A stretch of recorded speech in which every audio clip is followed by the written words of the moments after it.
The process by which couples attempt to adopt children is, as some of you know, very arduous and difficult. It takes loads and loads of paperwork. There are legal processes involved. After that, there are interviews. And all of this is made more difficult by the fact that there are many, many, many couples who desire to adopt, and not so many children who have the traits that these couples are looking for. It can take years for a couple to find and receive a child into their home. One couple I read about recently, the Williamses, had none of these problems. They were, in fact, able to adopt 5 children without any obstacles at all. How did they do this? It was not because they were politically connected. It was not because they were wealthy.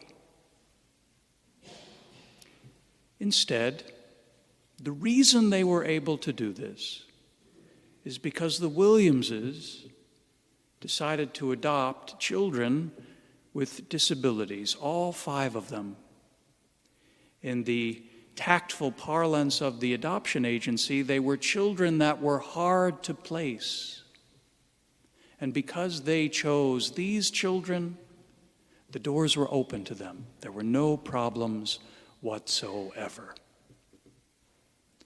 Asked about this choice, Mrs. Williams said that they were born, she and her husband were born to love these children, and that these children are the joy of their lives.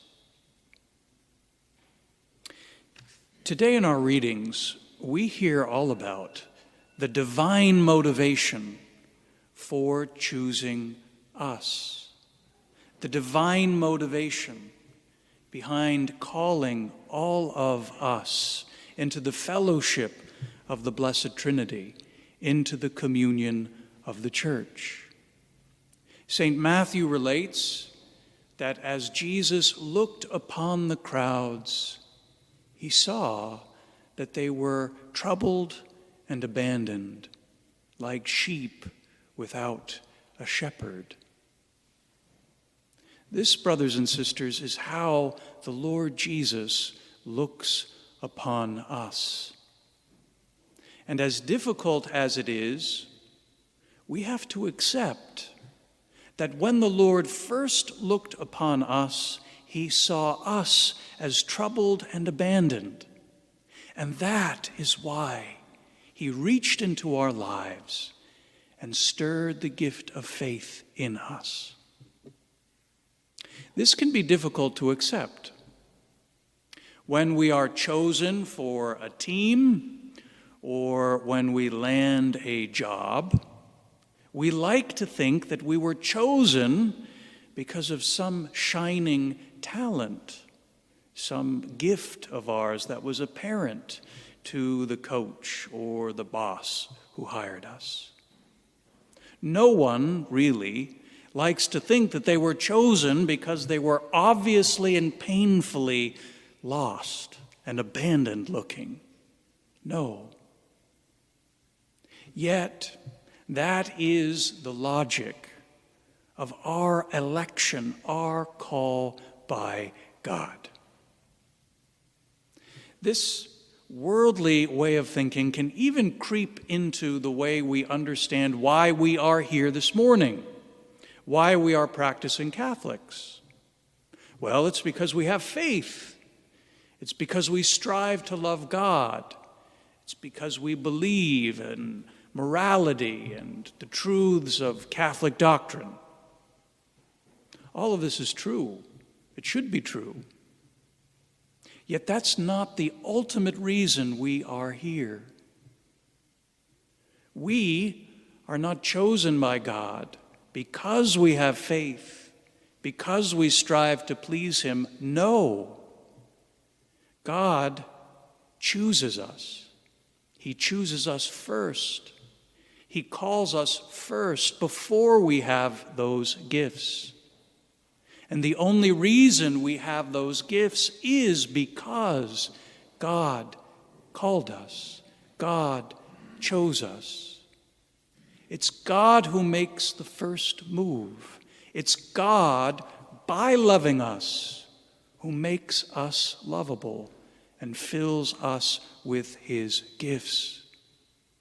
To get this backwards is to turn the Christian faith upside down, to turn it into a philosophy, to turn it into a worldly achievement.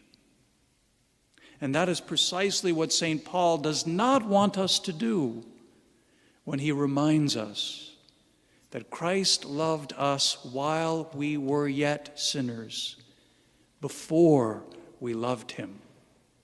And it is his love that makes us pleasing in his sight, not anything we do outside of that love.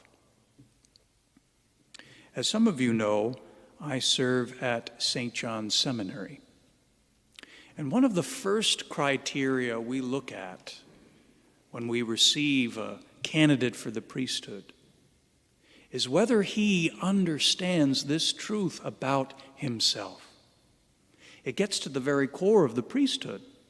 We heard about the call of the apostles, the motivation of Jesus for calling the apostles was to extend his mercy to his people. And if a young man who desires to be a priest does not understand that it is only by the mercy of God that he stands where he is, and not because of his gifts and merits, only then can he move forward in the process of priestly preparation. If we do not grasp this truth about ourselves, that God looks upon us as lost and abandoned and loves us, we will never, ever be able to look upon those who are suffering, those who are going through a hard time with the same compassion. Today, brothers and sisters, we're invited to look on the face of Jesus, looking upon us with mercy. We are invited to accept and embrace our poverty before him.